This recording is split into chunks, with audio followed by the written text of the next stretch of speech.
The Nile. For millennia, it has been a source of life, culture, and commerce for Northeast Africa. Without the Nile, there would be no Egypt. And without the water from the Nile, there would be no pyramids. Stone by stone, the Egyptian pyramids were constructed by harnessing the power of water rather than ropes, ramps, and the strength of men.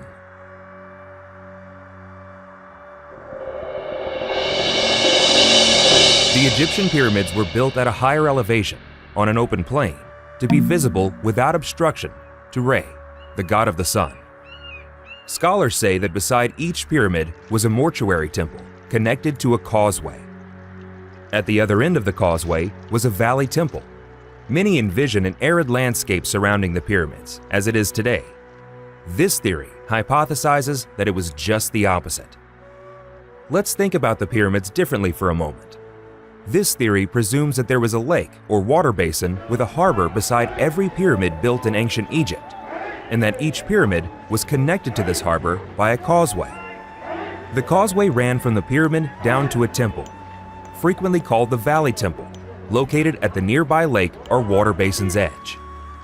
This theory suggests changing the name Valley Temple to the more appropriate Harbor Temple, due to its proximity to the water's edge. Saqqara, an expansive Egyptian burial ground where some of the 5th and 6th dynasty pharaohs built their pyramids, is home to Unis's Causeway, one of the best preserved examples of the causeway. There are locations in this area with multiple pyramids that are built near one another with causeways leading towards a body of water. The causeways led to the lake, and this lake was connected to the Nile River by man-made canals. Ancient texts confirm that pharaohs called upon the Egyptian people to build such canals. 4,400 years later, this lake has dried up. However, evidence remains that lakes were present during this time.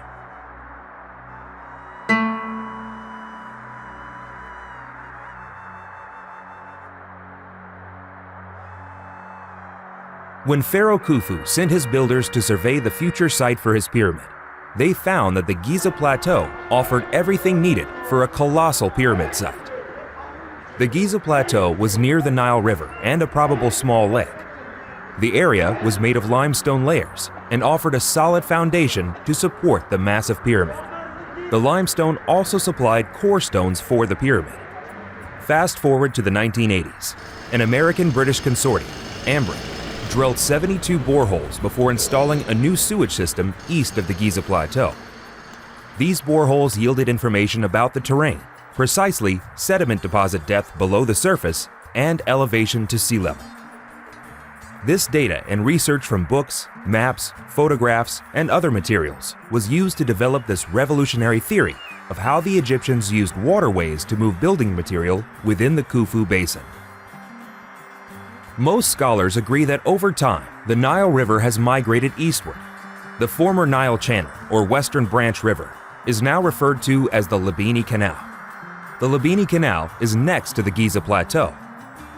Archaeologist Dr. Mark Leonard showed that there is silt and clay 2 to 5 meters above sea level in the Labini Canal, confirming the old Nile River's location and depth. The Nile River was the only possible source for this silt and clay. At the foot of the Giza Plateau, there was likely a small permanent lake. The boreholes showed sand, silt, and clay bordering the Wall of Crow on the south and Khafre Harbor Temple on the west. The deepest, lowest point of the basin was the same depth as the lowest level of the ancient Nile River, or branch channel, as it is in front of present-day Khafre Harbor Temple. The probable small lake Khufu's builders found when scouting the pyramid location would have been in this area. During the spring and early summer, the Nile Channel water level was approximately 3 meters deep, which was 5 meters below the floodplain. The water table in the Khufu Basin would have also been lower, 0 to 3 meters deep. At this time of year, water would only be present in the probable small lake. There would be enough water to operate canals to the pyramid base and sluices on the pyramid all year. Still, without a method of controlling the water flow, water transportation would have to stop within the basin for a few months due to low levels.